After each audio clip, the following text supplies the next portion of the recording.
Alright, and eto naman guys ay may pagdedesisyonan kayo pagdating sa, kaperahan, puwedeng trabaho, negosyo, or pagkakakitaan. And eto guys, maganda yung magiging outcome, yung output, yung resulta na magiging desisyon niyo kasi magiging favorable sa inyo yung, desisyon na 'to mga kapiksi, and may chance din na, sumagana kayo, or may chance na, maging susi ito para umangat yung inyong pamumuhay or umunlad, umasenso kayo. Eto yung magiging hudyat ng maganda at saka positibong pagbabago.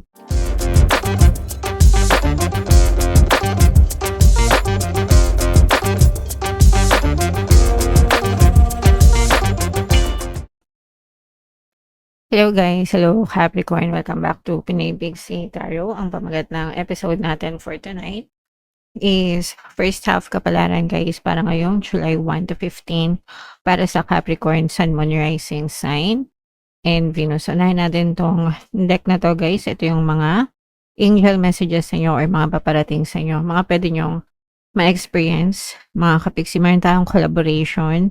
Ibig sabihin nito, you will work with other people, mga kapiksi. Pwedeng sa trabaho, pwedeng sa negosyo, pwedeng sa eskwelahan. Ibig sabihin, may pagtutulungan, mga kapiksi. And maganda yung collaboration, guys, kasi nakakatulong talaga yan. 'Di ba sabi nga nila, two heads are better than one, pero more heads are better than two. So, ibig sabihin, mas maraming tumutulong, mas mabuti, mas makakatulong sa inyo. Hindi lang para sa inyo, kundi para din dun sa ka-collaborate nyo mga kapiksi. So, mas malayo pa yung mararating nyo kapag may collaboration guys. So, if applicable sa inyo yan, samantalahin nyo mga kapiksi. Okay? Another message para sa inyo Capricorn. Ito naman ay commitment, mga kapiksi. Ibig sabihin nito, for some of you guys, may mga pwedeng nagkakaroon ng balakid sa mga commitment nyo, nagkakaroon ng trouble, nagkakaroon ng harang, wall, sinusubok, kumbaga. And yung mga pagsubok na to, parang doon mo rin marirealize kung gaano ka ka-committed sa isang tao, sa isang bagay, sa isang sitwasyon, lalo na sa mga pangarap nyo, guys. Palagi ko nga sinasabi sa inyo, don't give up on your dreams. Stay committed to your dreams, stay committed to your goal, maging loyal kayo sa mga goals nyo na hindi nyo talaga sila bibitawan whatever happens guys, para talagang mag-manifest siya sa inyong physical reality. Okay? Alright. And another message, Capricorn. Ito naman ay memory. Ibig sabihin nito guys, magtanim kayo ng magagandang memory as much as you can, no, sa buhay nyo, sa mga mahal nyo sa buhay guys, kasi hindi natin alam kung kailan tayo mag-expire guys, no. Lahat tayo may expiration date. O hindi naman tayo mga immortal guys, no. So, ang magagawa lang natin is magtanim ng mga magagandang alaala guys with our loved ones, para it's either kahit sino yung mauna, either mauna sila or mauna tayo, merong mga alaala na babalik-balikan, mga kapiksi, kasi lalo na ngayon 'di ba, uso na yung mga cellphone, uso na yung mga camera, ay mga digicam, ay mga cellphone na may mga camera. Pwede kayo mag-video, pwede kang mag-pictures. So, samantalahin niyo, magtanim kayo ng maraming memories mga kapiksi. So, comment down below if naka-resonate ka. Ito naman ay sa love guys. Tingnan naman natin yung love advice or love message. Para sa inyo, release the old patterns of fear and doubt, for the new love that is entering your life requires an open heart and a clear mind. So, minsan guys, syempre pag sa relationship, nasaktan tayo, nagkaroon tayo ng mga negative na story, nagki-create yan ng mga negative assumptions sa love, no? And kapag may mga negative assumptions kayo, kapag hindi nyo inalis yan, pwedeng ma-experience nyo ulit yan sa next relationship nyo or sa current relationship nyo mga kapiksi. So you have to release the old patterns, yung mga old fear, yung mga old beliefs sa pag-ibig, para ma-experience nyo yung pagkakaroon ng harmonious na relationship, mga kapiksi. So yung mga negative beliefs guys pagdating sa relationship, yung mga malas sa pag-ibig, pag sinasabi nyong malas ako sa pag-ibig, palagi akong iniiwan, palagi akong niloloko, palagi akong pinagpapalit, walang forever, 'di ba? 'Yan. Siyempre negative assumptions 'yon. So, kahit na ilang partner yung dumaan sa buhay mo and kung meron kang gano'ng belief system, palagi mo rin ma-e-experience 'yan guys, kahit ilang jowa pa yung ma-experience, maging jowa mo sa buhay.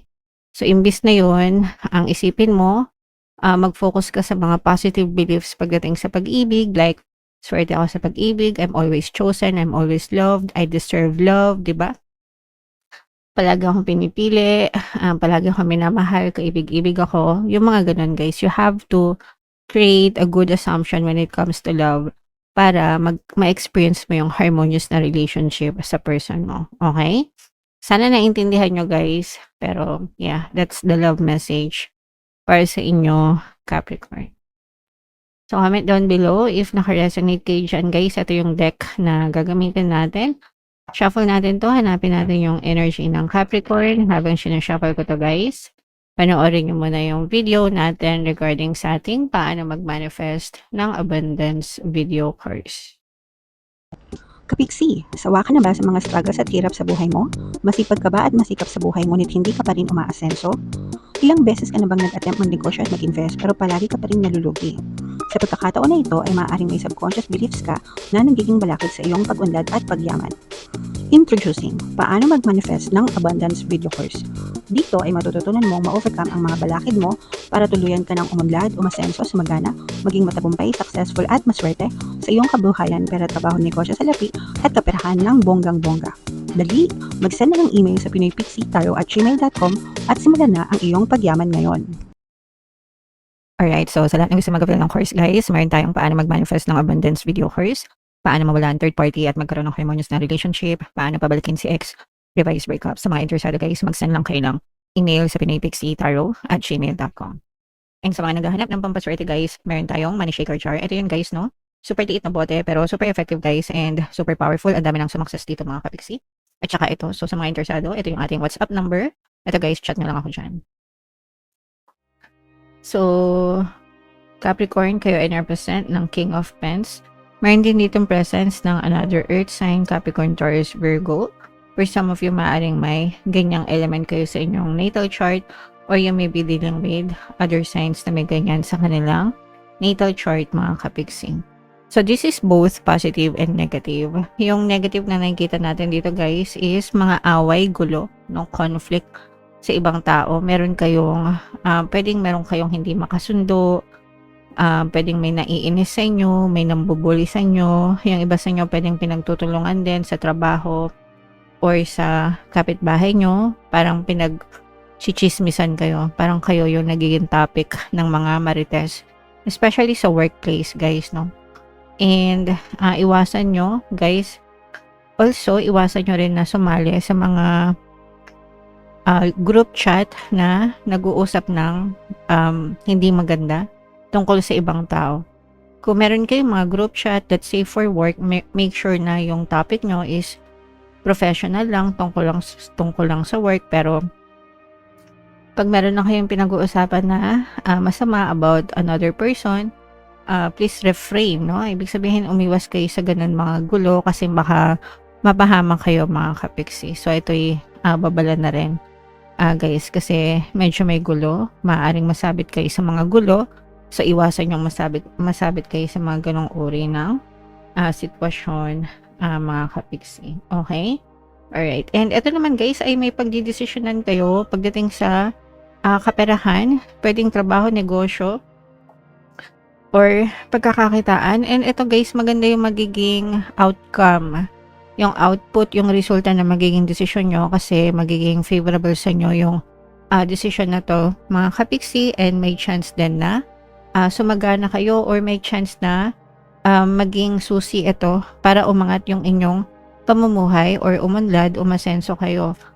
Ito yung magiging hudyat ng maganda at saka positibong pagbabago sa buhay nyo mga kapiksi, and magdadala rin ito ng kasaganaan pagdating sa kaperahan guys. So parang makaka-jackpot kayo ng magandang desisyon, makaka-jackpot kayo ng mga magagandang deal, Capricorn, kapag naging tama yung decision nyo. So, pag magdi-decision kayo guys, always pray.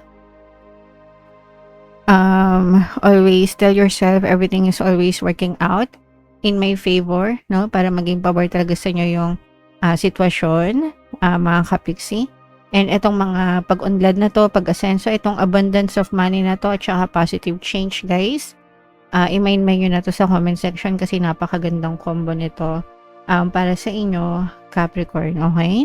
Alright, ito yung sinasabi natin collaboration, mga kapiksi, no? Kasi for some of you, talagang collaboration is in the air para sa inyo, and itong collaboration na to guys, magiging susi din yan ng mas lalo nyo pang pag-unlad, pag-asenso, at saka mas malaking kita pa sa inyo, Capricorn. At saka yung iba sa inyo, parang lumalawak din yung network nyo, especially kung essentially yan sa trabaho nyo, sa pinagkakakitaan nyo, kunwari ahente kayo.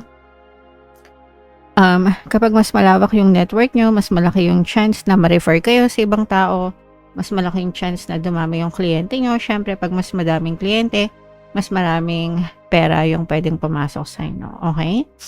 So, kailangan maging open-minded kayo guys pagdating sa collaboration. Alright? So, what else? Tingnan pa natin. Ito guys, no? Lalo pang namamayagpag yung inyong mga negosyo. Slowly but surely, mga kapiksi, no? Slowly but surely, parang unstoppable, walang makakapigil sa negosyo nyo. Ito makaka-resonate dito yung mga may negosyo, mga kapiksi, no? Parang walang makakapigil sa pag-angat, pag-unlad, pag-asenso ng negosyo nyo, lumalago yung mga business nyo, mga kapiksi, unti-unti, dahan-dahan, pero hindi siya magpapapigil. Magandang progress ito para sa inyo. So, sa mga may negosyo guys, maganda itong money shaker jar kasi ang dami ko nang natulungan na negosyante dito. Yung mga nag-fail na business, yung mga matutumal, yung mga benta, no? Maraming nag-avail nito and marami na rin success stories yan. So, kung gusto nyo ng pampaswerte sa negosyo, maraming benta, pwede yan sa inyo. Kahit mga online seller kayo guys, okay? Alright. And ito naman guys, ay, ito may madidiscover kayo, mga kapiksi na medyo sasakit ng puso nyo, mga kapiksi, pwedeng may malalaman kayo na sikreto mula sa ibang tao, pwedeng sa love relationship sa person mo, or pwedeng malapit sa'yo, malapit na kaibigan mo. So, meron kang malalaman na parang medyo sasama yung loob mo sa kanya dun sa malalaman mong sikreto, guys. So, okay lang yan. Minsan talaga ganun, mga kapiksi. Okay? Alright. So, yeah. Comment down below, Capricorn, if feeling nyo naka-resonate kayo dyan. And yung mga magaganda, guys, no? I-mind nyo na itong mga abundance na kaperahan na to. Mga positive change, pag-unlad, pag-asenso, itong collaboration, guys. Lahat ng mga magaganda, i-mind nyo na sa comment section and comment down below if naka-resonate kayo. For more tarot readings, guys, ito yung playlist nyo. Ito naman yung ating success stories ng paano mag-manifest ng abundance video course. Panoorin itong video natin, guys, about money shaker jars. Thank you for liking, sharing, and subscribing. See you next time, guys. I love you all. Have a nice day. Bye-bye.